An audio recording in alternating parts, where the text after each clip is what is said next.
আসসালামু আলাইকুম ভিউয়ার্স, আজকে নতুন একটি ভিডিও নিয়ে আপনাদের সামনে হাজির হয়েছি আমি মঈন। এই ভিডিওতে আমি দেখাবো কিভাবে থাম্বনেল ইউজ করবেন ভিডিওতে। আমরা যারা ইউটিউবে ভিডিও এডিট করি বা ভিডিও আপলোড করি কিন্তু থাম্বনেল বানাতে পারি না, তো কিভাবে থাম্বনেল বানাবেন সেটা আমরা আজকে দেখিয়ে দিব। তো থাম্বনেল বানানোর জন্য যে সফটওয়্যারটি রান করতে হবে সেটা হচ্ছে অ্যাডোবি ফটোশপ 7.0। এই ফটোশপ সফটওয়্যারটি আমি ওপেন করে নিয়েছি। দেন ফটোশপের ক্যানভাসে আমি একটি ছবি রেখেছি। এই ছবিটা থেকেই আমরা হচ্ছে থাম্বনেল ইউজ করব, মানে থাম্বনেল বানাবো। কিভাবে থাম্বনেল বানাবো এই ছবিটার মাধ্যমে আমরা দেখব। তো প্রথমে এই ছবিটাকে আমি একটু ক্রপ করে নিব। দেন ছবিটা আমি ক্রপ করে নিচ্ছি। নেওয়ার পরে এটাকে আমি হচ্ছে একটি ডুপ্লিকেট পেজ ক্রিয়েট করে নেব। নেওয়ার পরে যেটা করব সেটা হচ্ছে এই ছবিটির ব্যাকগ্রাউন্ডে আমি চেঞ্জ করে নেব। আপনারা চাইলে আপনাদের ছবিও ইউজ করতে পারেন, ঠিক আছে।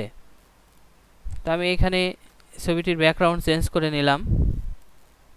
নেওয়ার পরে যেটা করব সেটা হচ্ছে এই ছবিটি একটু রেড কালারটা একটু বাড়িয়ে দিলাম এবং কন্ট্রোল এম প্রেস করে ছবিটাকে আমি একটু ব্রাইটনেস বাড়িয়ে দিলাম। দেন এই ছবিটা দিয়ে কিন্তু আমি হচ্ছে একটি থাম্বনেল রেডি করব। এখন এই ছবিটাকে আমি হচ্ছে একটি পেজ A4 সাইজের পেজ ক্রিয়েট করে নিলাম। নিয়ে আমি এটাকে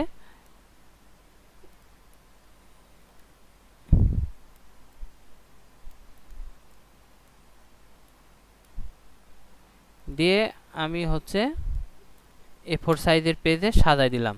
দেন আমি এই ছবিটাকে আরেকটা বাড়িয়ে দিলাম।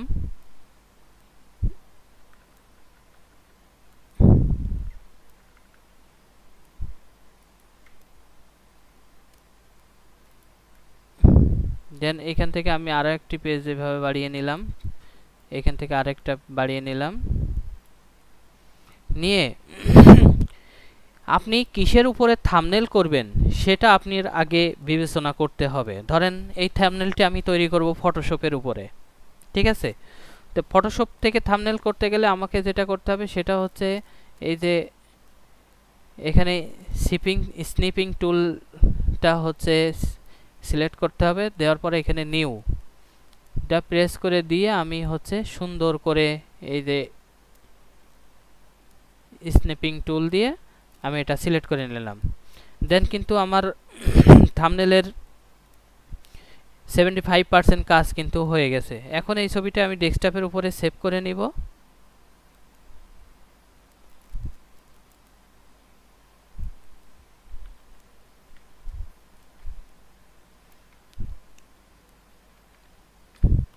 আমি এই ফাইলটির একটি নাম দিয়ে দিলাম, দিয়ে এটাকে আমি কেটে দেব। দেন এগুলো আমার এখন আর দরকার নাই, এটাও আমি কেটে দেব। দেওয়ার পরে এখানে রাইট বাটন ক্লিক করে আমি যেই ডেস্কটপের উপরে যেটা সেভ করেছি, এ দেখেন এটা কিন্তু আমি সেভ করেছি। এখন যেটা করব একটা A4 সাইজের পেজ ক্রিয়েট করব। নিউ দিয়ে এই যেখানে কাস্টম আছে দেখেন, এটাকে A4 করে দিব। দেওয়ার পরে যেটা করব সেটা হচ্ছে এই যে থাম্বনেলের যে সাইজটা, ইউটিউবে সাধারণত যে সাইজ থাম্বনেল হয়ে থাকে সেটা হচ্ছে এই যে 1073 px মানে পিক্সেল, ঠিক আছে।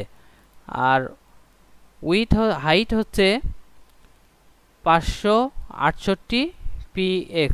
এটা আপনারা একটু মনে রাখেন। উইথ দেবেন হচ্ছে 1073 px এবং হাইট দেবেন হচ্ছে 568 px।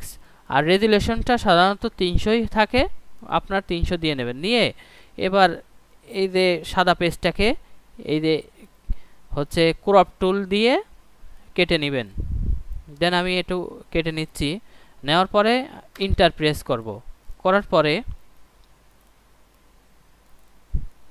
এই যে থাম্বনেলের সাইজটা কিন্তু ক্রিয়েট হয়ে গেছে।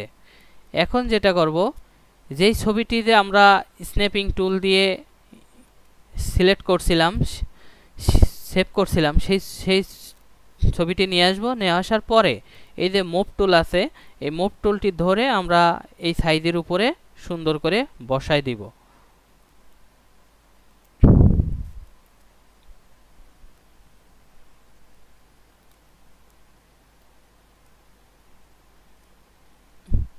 হ্যাঁ, এটা একটু বড় হয়ে গেছে। কন্ট্রোল টি প্রেস করব, করে আমরা হচ্ছে ছবিটাকে যেখানে বসানোর এখানে বসিয়ে দিব।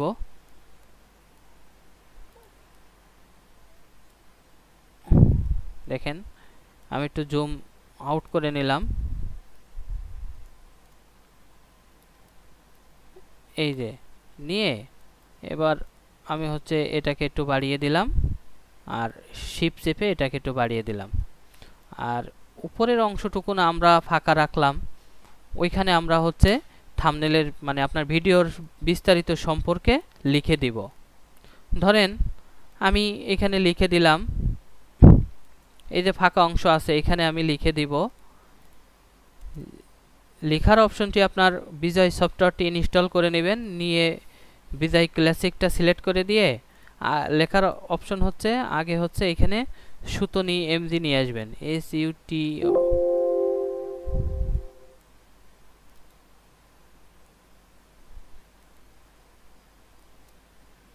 এই যে সুতনি এমজি দিয়ে ইন্টার দেবেন। দেওয়ার পরে এইখানে যে আমার বিজয় ক্লাসিকটা আছে এটা আলাদা সফটওয়্যার, এটা আপনারা ইনস্টল করে নেবেন। নেওয়ার পরে দেখেন এখানে লেখার যে টুলটা সেটা হচ্ছে হরিজন্টাল টাইপ টুল, ঠিক আছে। তো এই টাইপ টুলটি সিলেক্ট করে দিয়ে এখানে লিখবেন। দেখেন আমি লিখলাম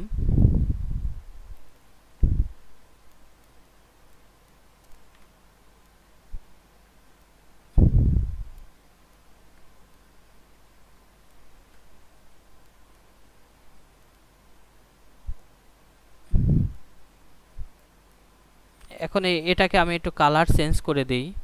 কালারটা চেঞ্জ করতে গেলে যেটা করতে হবে, এই যে কালার পিকারের এখানে এসে এটাকে রেড কালার দিয়ে দিলাম। আপনারা চাইলেন একাধিক কালার ব্যবহার করতে পারেন। ফটোশপ ব্যবহার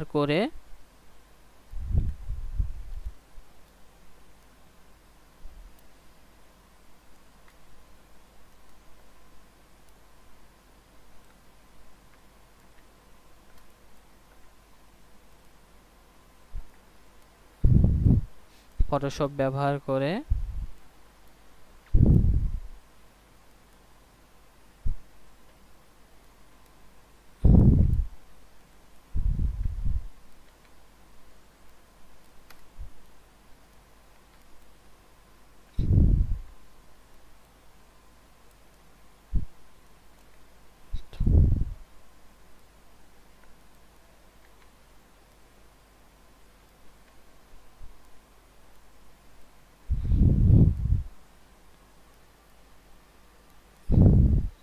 দেখেন থাম্বনেইল বানাবেন।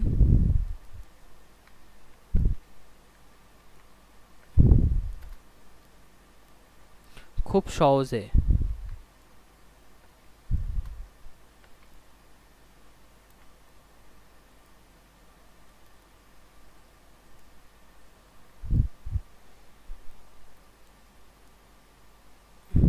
দেখেন আমার কিন্তু থাম্বনেল রেডি হয়ে গেছে। হ্যাঁ, আপনারা এইভাবে আসলে বাড়িয়ে নেবেন, বা আরেকটু ছোট এখানে লেখার যদি সাইজ ছোট করতে চান সেটা দিয়ে দিবেন। দেখছেন ভিউয়ার্স,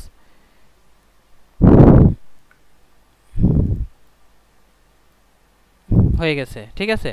এখন এই যে এটা কিন্তু থাম্বনেলের সাইজ হয়ে গেছে, সব কিছু ক্রিয়েট হয়ে গেছে। এখন যেটা করবেন, এটাকে আপনি একটা হচ্ছে স্টক দিয়ে দেবেন। স্টক দিয়ে দেওয়ার জন্য এই যে ব্যাকগ্রাউন্ডটা সিলেক্ট করে দিয়ে এভাবে যে এডিটে দিয়ে আপনি স্টকে যাবেন। যাওয়ার পরে যে কোনো কালার সিলেক্ট করে দিয়ে, ধরেন গ্রিন কালারটি আমি এখানে বসিয়ে দিব। দেওয়ার পরে দেন এখানে ওকে দিয়ে দেবো। দেখেন ভিউয়ার্স, কিন্তু হয়ে গেছে, স্টক সাইজটা হয়ে গেছে, ঠিক আছে।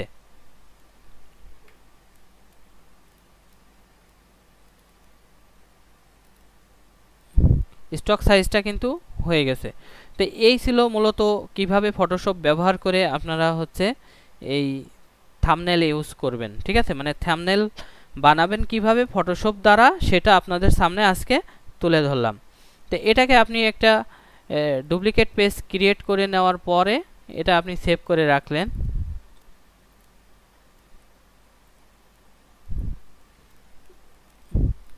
সেভ করে দেওয়ার পরে এটাকে আপনি যখন ভিডিও ক্রিয়েট করবেন, মানে ভিডিও যখন আপলোড দিবেন, তখন এটা আপনি হচ্ছে কি ওই আপলোড থাম্বনেল আছে, অপশন আছে, ওইখানে আপনি এটাকে আপলোড করে দিবেন, ঠিক আছে। তো এই ছিল মূলত আজকের এই ভিডিওটি। আশা করি ভিডিওটি বুঝতে পেরেছেন। ভিডিওটি যদি ভালো লেগে থাকে অবশ্যই একটি লাইক দিবেন। কোনো প্রকার সমস্যা থাকলে অবশ্যই আমাকে কমেন্ট বক্সে কমেন্ট করে জানাবেন। আর আমার এই চ্যানেলটি সাবস্ক্রাইব করে রাখবেন। সাবস্ক্রাইব করে এই জন্যই রাখবেন, আমার এই চ্যানেলে নিত্য নতুন ভিডিও দেওয়া হয়, প্রয়োজনীয় ভিডিও অবশ্যই প্রয়োজনে আসবে। তো সবাই ভালো থাকবেন।